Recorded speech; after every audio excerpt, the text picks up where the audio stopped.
On se retrouve dans cette vidéo pour un achat lecture manga qui va se consacrer sur les dernières sorties. Alors, à mon grand désespoir, je ne vous parlerai pas de The Promised Neverland tome 17, car il est toujours indisponible dans son format numérique, format avec lequel je consomme la licence. Mais pire, en tout cas en ce qui me concerne, parce que je peux patienter pour TPN. Par contre, la licence avec laquelle je suis vraiment dégoûté de ne pas pouvoir la lire, c'est Chainsaw Man et son tome 6. Et là, l'AKZ, que j'apprécie pour leurs travaux, joue à un jeu dangereux, mais très dangereux, car déjà que je me fais violence pour ne pas lire les scans, là, ils ne m'aident pas du tout. Bon, entre nous, scan ou pas scan, c'est sûr que je vais me procurer l'intégralité de la série, quoi qu'il en soit. Mais il faut vraiment qu'ils comprennent quelque chose, et ça, il faudrait que tous les éditeurs l'entendent. Si vous voyez un intérêt à promouvoir vos licences en format numérique, il faut continuer. Il faut continuer à leur donner un petit plus, un privilège, comme une sortie avancée d'une semaine ou deux vis-à-vis du format papier. Ça a déjà été fait et il faut continuer là-dedans. Il faut continuer dans ce sens et non les retarder d'un mois. Alors oui, c'est une très très mauvaise décision si tel est le cas, parce que là, à la fin de la vidéo, moi je suis tenté que d'une chose, c'est d'aller tout lire en scan et d'être ultra à jour. Voilà. Et mon argent, il ira en priorité ailleurs. Générique.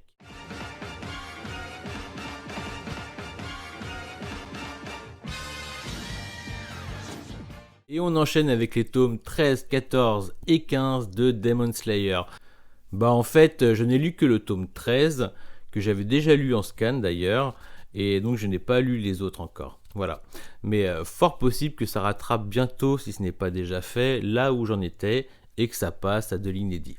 Pour moi. Donc, je vous tiens au courant. Et pour ce tome 13...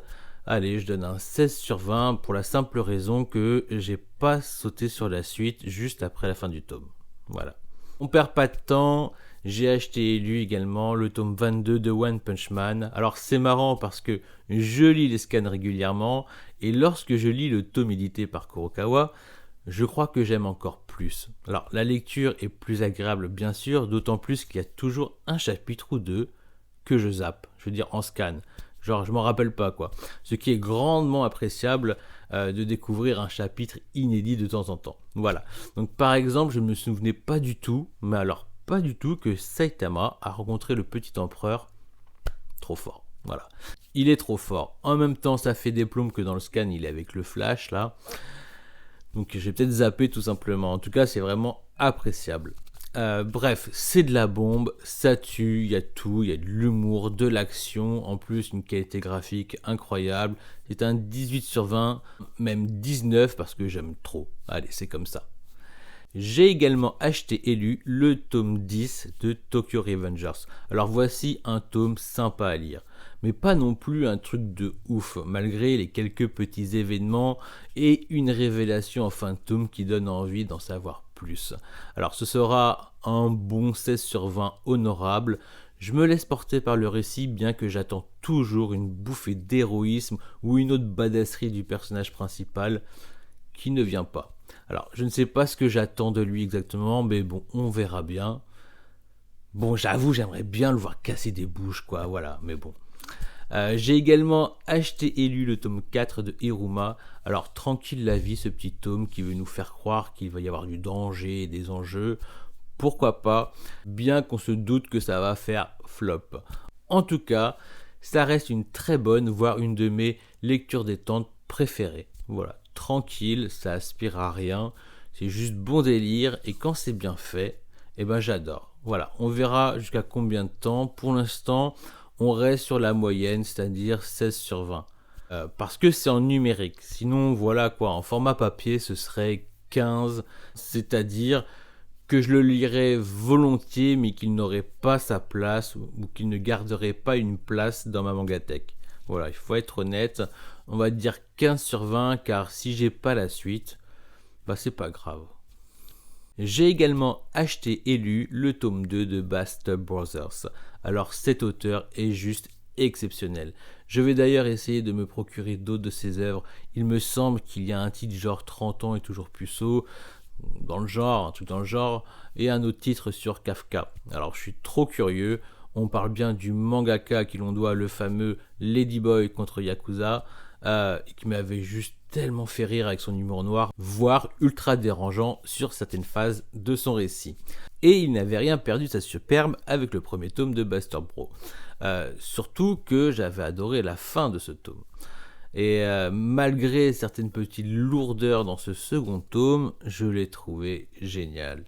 C'est nos limites, nos héros sont des merdes. Alors, pas sûr qu'on soit meilleur qu'eux, mais je les adore. Tout comme j'adore leur rencontre à travers chaque tome. Voilà. Bien qu'en passant, la fille avec qui l'un des frères a failli perdre sa virginité me manque. Ouais, elle était trop forte, elle.